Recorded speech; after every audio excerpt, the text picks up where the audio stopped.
To make it here, you need to be able to roll with the punches and shift gears in a hurry. The acknowledged master of that art in the Australian outback is the red kangaroo, the largest marsupial in the world.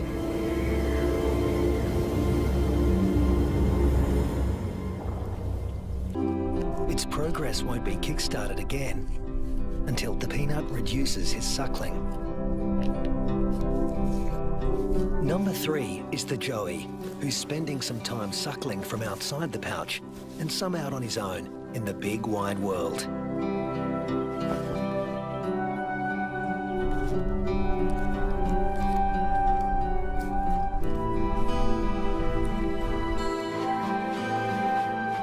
The female is a living assembly line of young at various stages of development.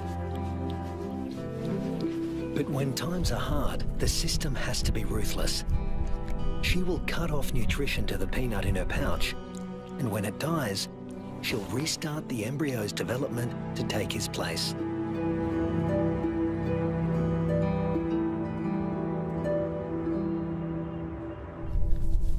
Rusty's developing nicely. He's beginning to resemble something like a baby kangaroo.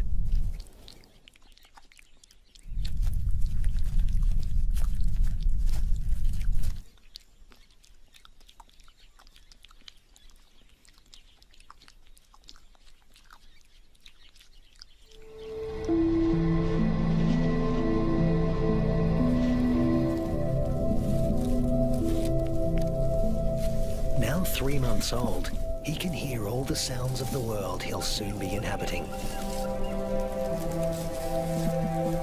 It's all so unfamiliar.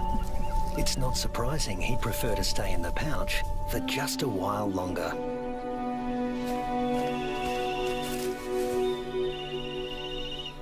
There's plenty of...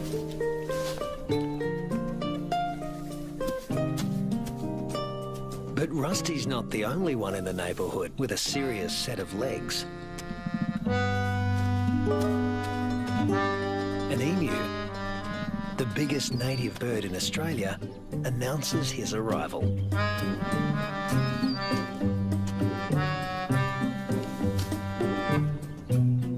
His skirt of feathers absorbs 80% of solar radiation, leaving the skin underneath cool. And this dad needs a cool head. In the emu world, dads take on all parental responsibility. The chicks will be under his wing for 18 months. Not exactly the red kangaroo way. Males are pretty much deadbeat dads.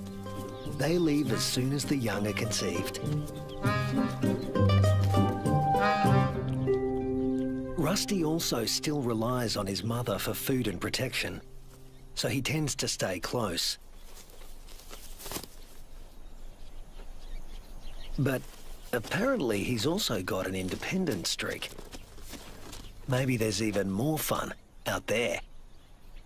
Soon he leaves the rest of the mob and is in uncharted territory. Not a good place for a baby kangaroo to be.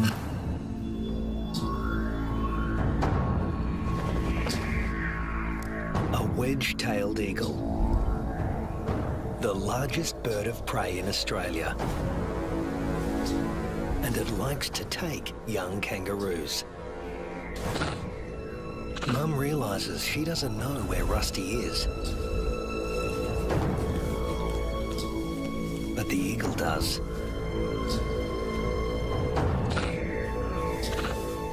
Rusty's big ears and instincts tell him something's not right, but he's too young and inexperienced to know what it is.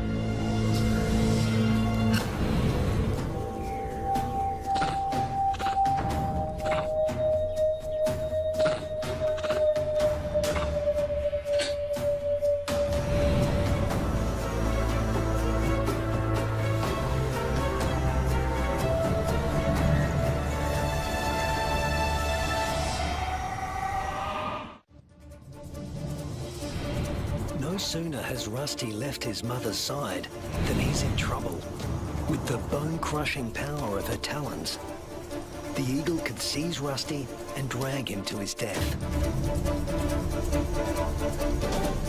But suddenly, there's a flurry of panicked activity nearby. A rabbit is running for its life.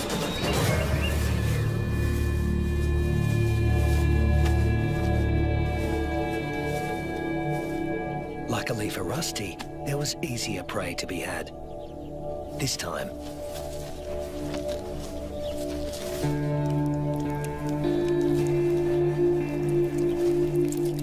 red kangaroos and wedge-tailed eagles share the same territory, and when the eagle has a chick to feed, the hunting never stops.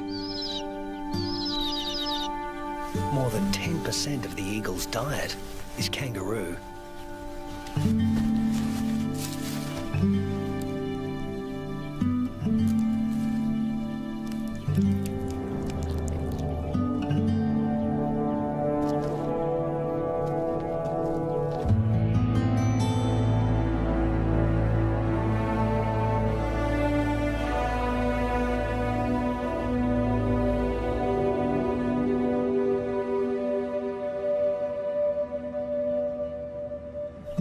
Rusty is now 8 months old and a full-fledged joey, a juvenile that spends all his time outside the pouch. In a few months, he won't have mum's milk to rely on anymore.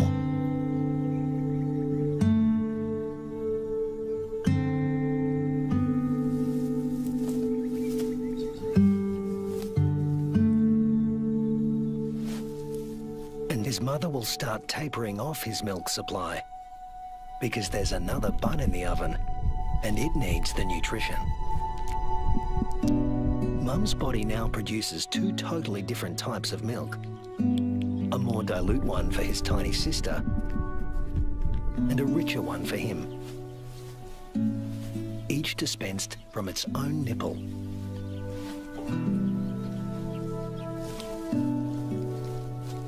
But males like Rusty are about 10% larger at weaning than the average female, and are heavy drinkers.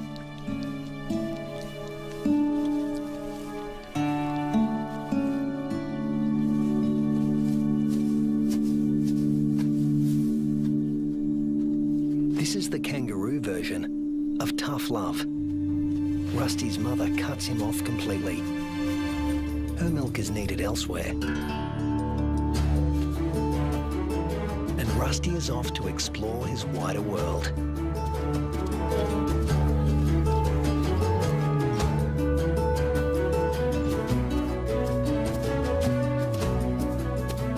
Before long, he happens on another group of kangaroos.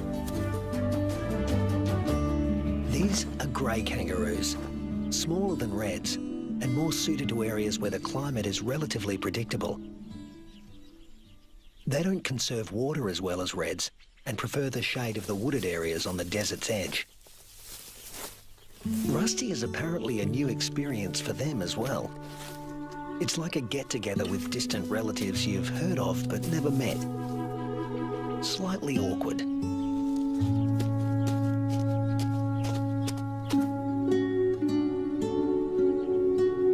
And here comes another branch of the family, wallaroos. Marsupials somewhere between red kangaroos and wallabies in size, who frequent the rocky outcrops looking for shade and water. If you live in a desert, water is a treasure, and its presence is never guaranteed.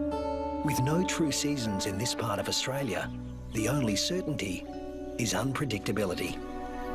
A waterhole is a gift from the heavens for many creatures. Emus, reds and wallaroos all gather to drink. But the relentless sun is turning the mud around the waterhole into clay, laying traps for the unwary. Rusty is not driven by the same intense thirst as his grey cousins. Reds have a kind of super kidney, which concentrates their urine, so they hold on to more water. while the greys have to drink more regularly.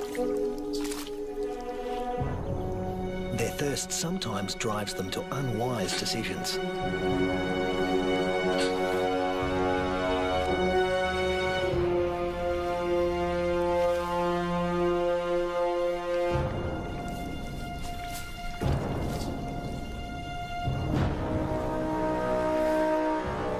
This young grey is in trouble, deep trouble, and he's drawing some unwanted attention. A dingo. Dingoes will gladly take a young kangaroo under any circumstances.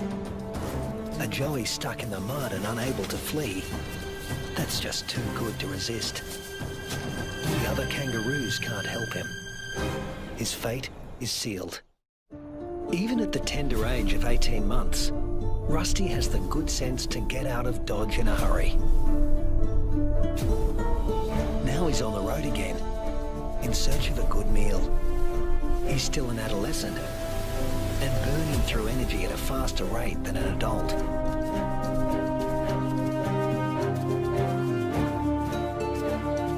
Kangaroo mobs can number in the hundreds, but this one is relatively small.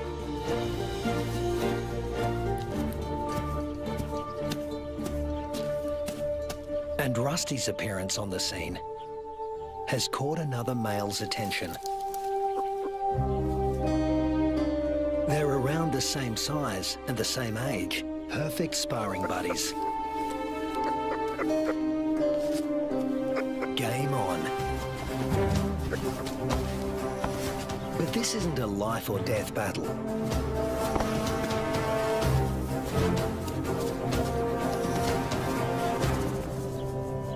What they learn here will be crucial in later life, when the stakes are higher.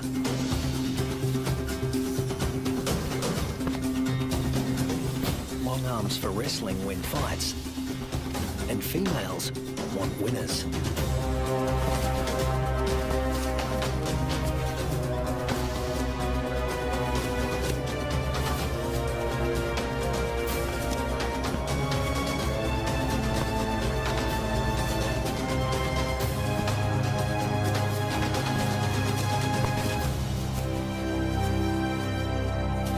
Rusty doesn't come out on top this time, but the boxing experience is invaluable. At this age, the learning curve for a kangaroo is steep and full of surprises. A sudden rustle in the dry grass spooks the gang he's hanging out with.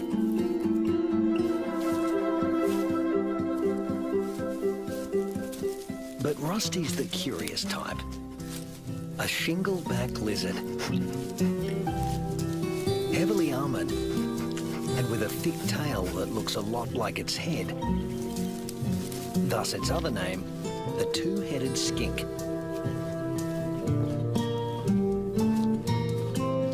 Rusty wants to know what he's supposed to do with this. Make friends? Try to box with it? Eat it? The lizard doesn't seem suitable for any of these activities. And Rusty eventually gives up on the relationship.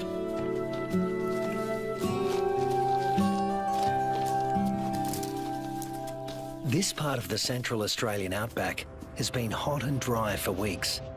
The plants have been picked clean. When food sources dry up like this, red kangaroos are superbly adapted to survive. Still, even they can't live without water. But something is happening 100 miles away.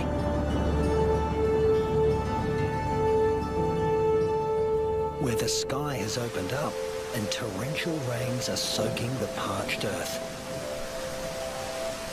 These waters will end up in the Channel Country and be funneled inland hundreds of miles away from their origin. The channels are dry now, but because the region is low-lying, they won't be for long.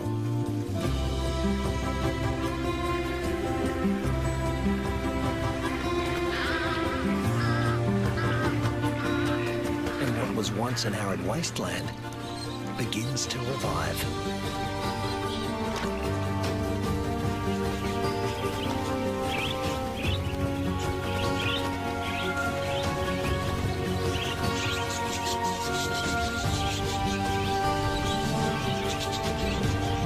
From the swirling flocks of budgerigars to the dingo mum and her pups, all are drawn to the life-giving waters.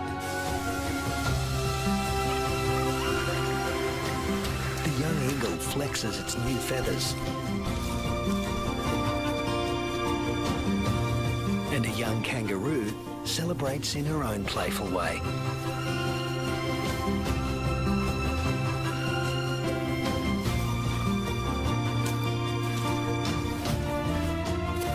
Emus are water guzzlers, and adults can drink up to 4 gallons a day. Like all emus, the chicks revel in a cooling bath.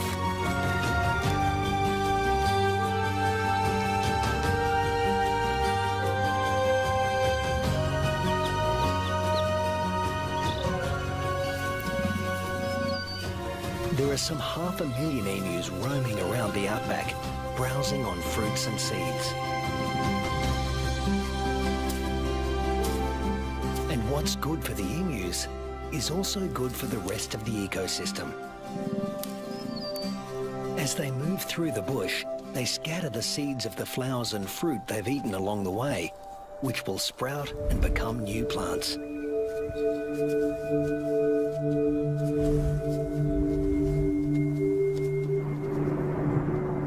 The weeks turn into months. Rusty. Red kangaroos are built to get where they want to go. Unfortunately, sometimes, especially when they're inexperienced, they get someplace they really don't want to be.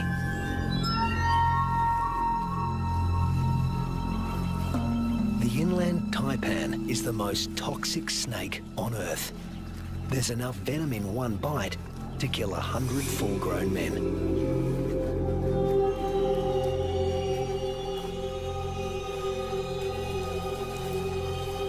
And it specialises in killing mammals.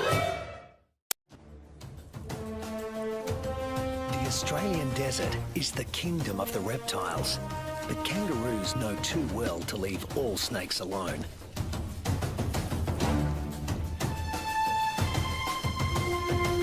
Brown snakes kill more humans than any other snakes in Australia.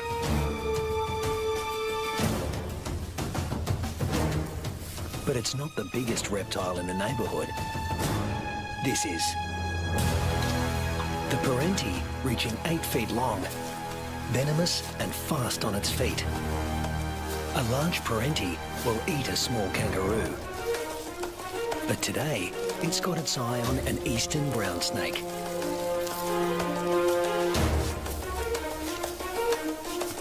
The forked tongue of the parenti follows the brown snake's chemical scent trail and leads him to an abandoned burrow. A burrow with only one entrance. With a parenti in the picture, a sanctuary can easily become a death trap.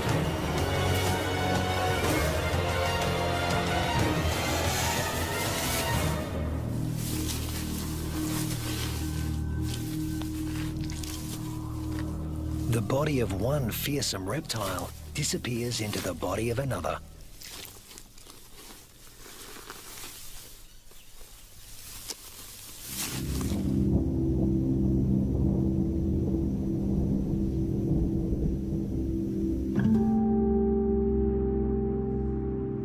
The months roll on, and Rusty has grown in both size and experience. He weighs 150 pounds now and has dozens of sparring matches under his belt. Today, he finds himself with a mob he's met before. The one with the tough male who intimidated him last time.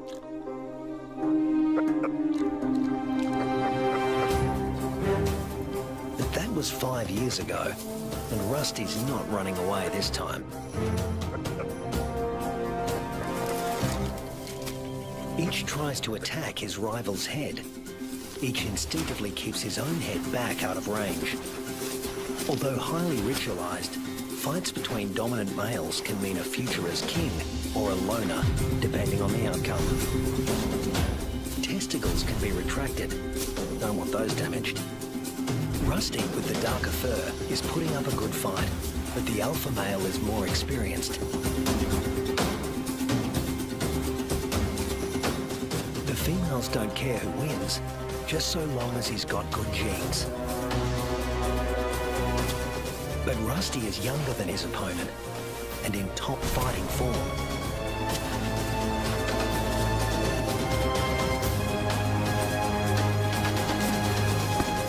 Finally, the king goes down. Now the mob is paying attention.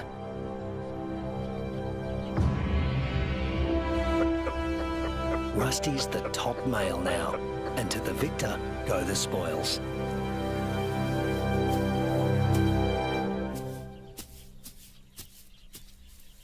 His first choice is this female, though he needs to give her urine the sniff test to make sure she's ovulating.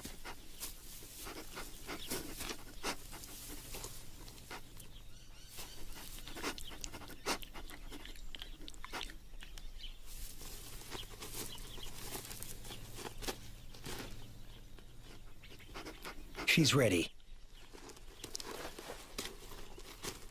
But Rusty has only a brief window of opportunity.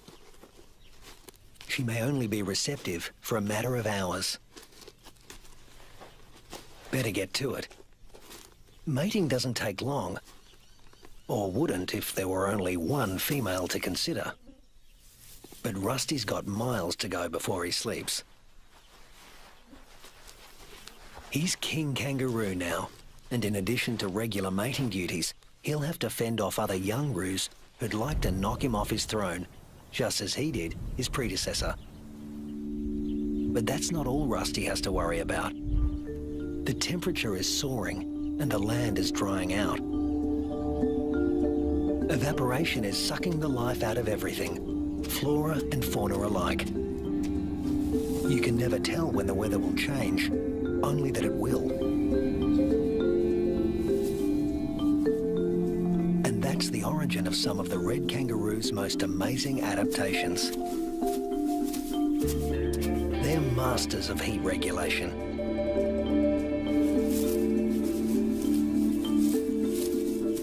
The fur on their backs reflects about 30% of incoming heat and keeps their skin cool, the blue parts of this thermal footage.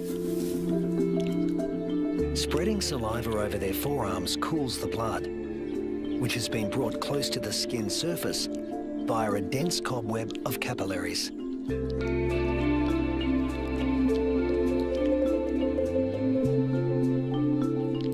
With temperatures simmering above 100 degrees for over a week, a third of the males have already become infertile.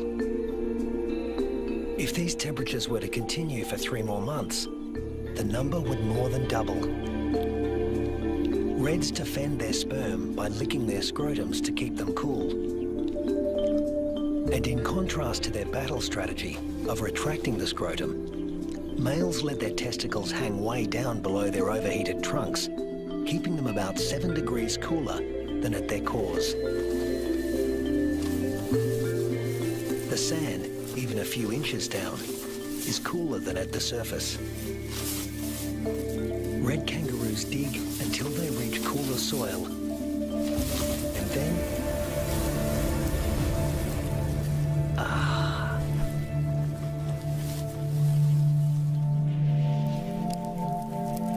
it hasn't rained in months now. The dry, dead grass offers Rusty no nourishment. But then, unfortunately, these are dry electrical storms. No rain will come from them. But something else will. Something worse than hunger.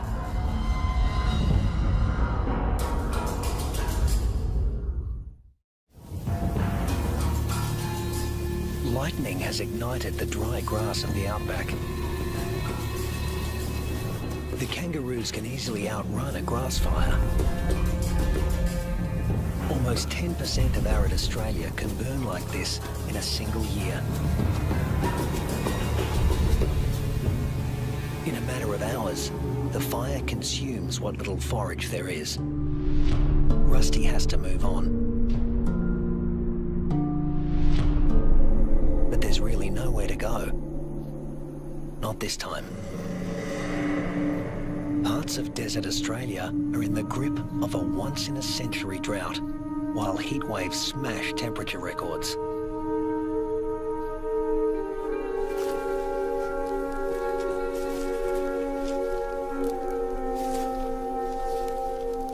Nothing that lives here has ever experienced anything like it, Rusty included.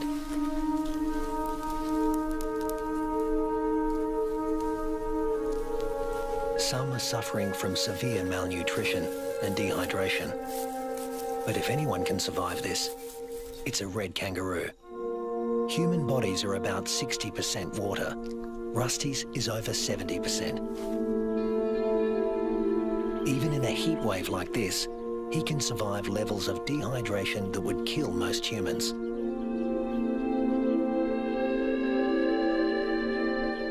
Reds only sweat when they're on the move. At rest, they pant, which uses less water than sweating. Raising their breathing rate to over 200 breaths a minute reduces their deep body temperature and cools their brains. And of course, they cover their limbs in cooling saliva. But there's a price to pay. Licking uses up precious water. If the drought continues much longer, this form of cooling will be too costly.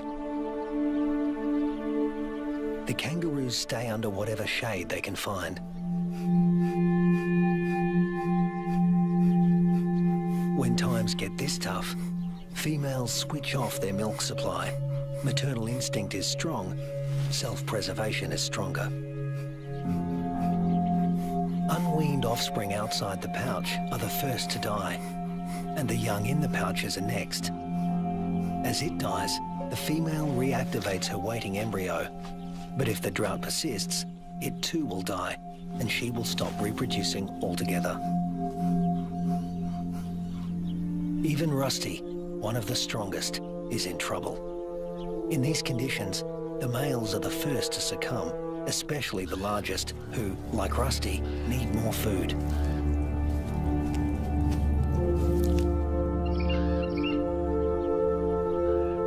The demise of the red kangaroos is the wedge-tailed eagle's bounty.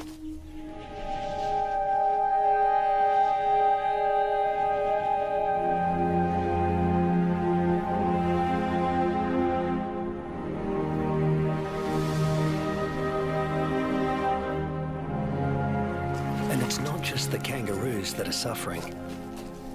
The drought is taking its toll everywhere. Predators turn on each other to protect a tiny piece of rancid meat.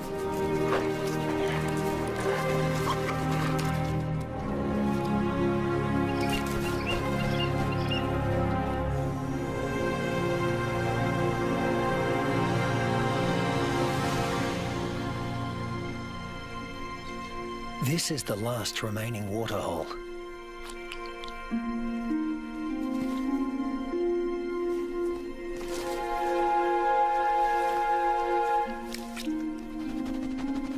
It's stagnant and salty. Ordinarily, the animals would never drink this water.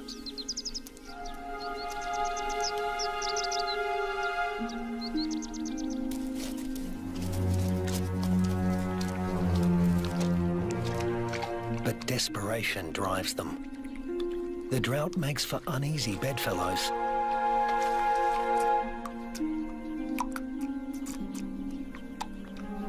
This is a sign of things to come. Heat waves in Australia are becoming hotter and more frequent.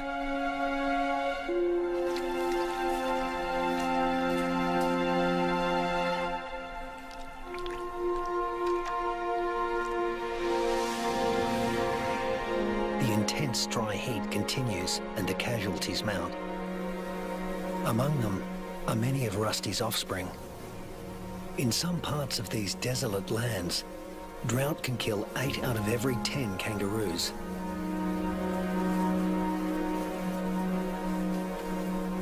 But Australia's desert inhabitants are a resilient bunch. After all, these may have been the hottest temperatures for the last 100 years. But these species have successfully weathered the climate for tens of thousands of years.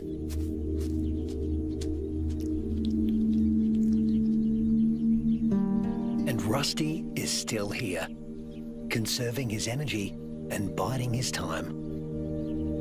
A change is going to come. It always has.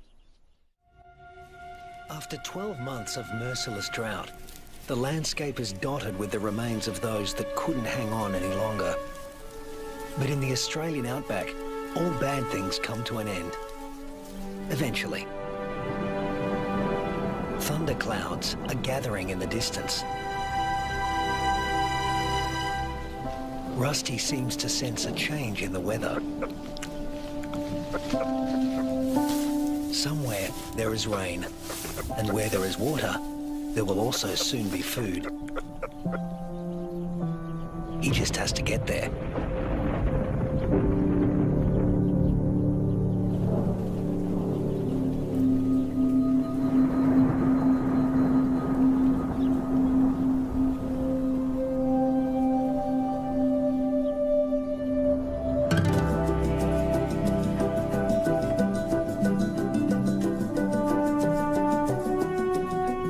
With what remains of his ebbing strength, Rusty heads in the direction of a storm.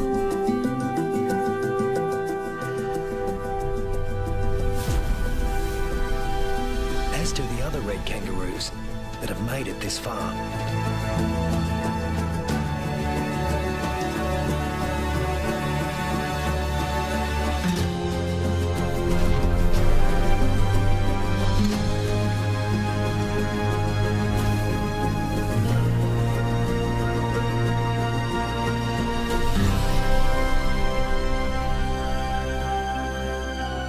Rusty reaches the area watered by the storms, he finds a world restored by rain.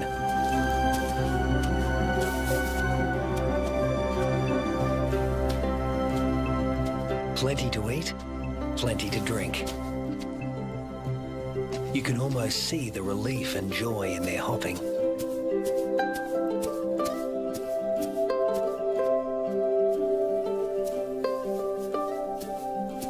They will stay here and take in the nourishment. In only a few weeks, males and females will have their health restored, and soon they'll be ready to reproduce once again.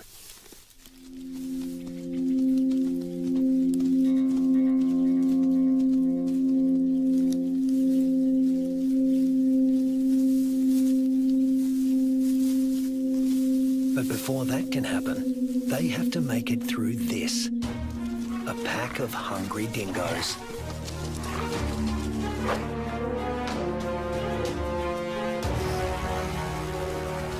Hunting in a pack more than doubles a dingo's success rate. Normally, they go for the weakest kangaroos in the group. But a pack of this size can take down something bigger. Something like Rusty.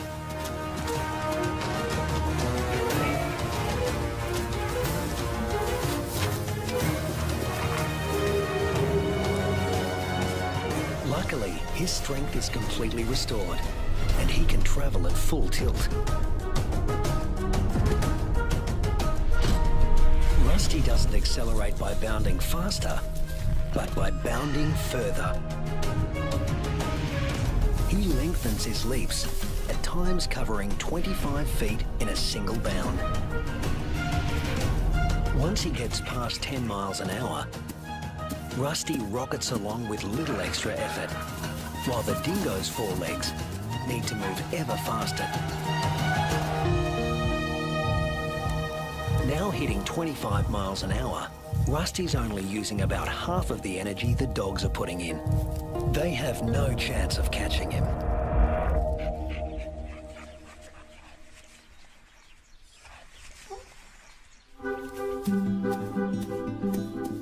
Rusty can turn his attention to replacing the offspring lost to the drought.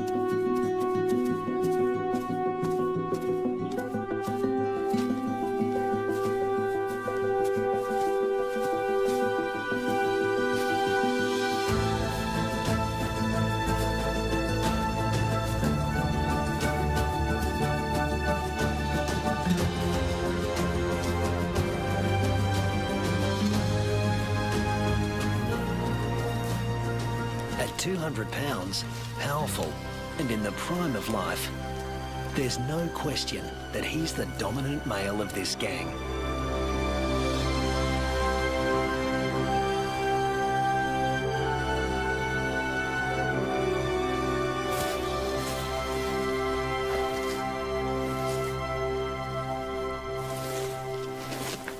The young he fathers will need an advantage to survive a world as harsh and unpredictable as this one.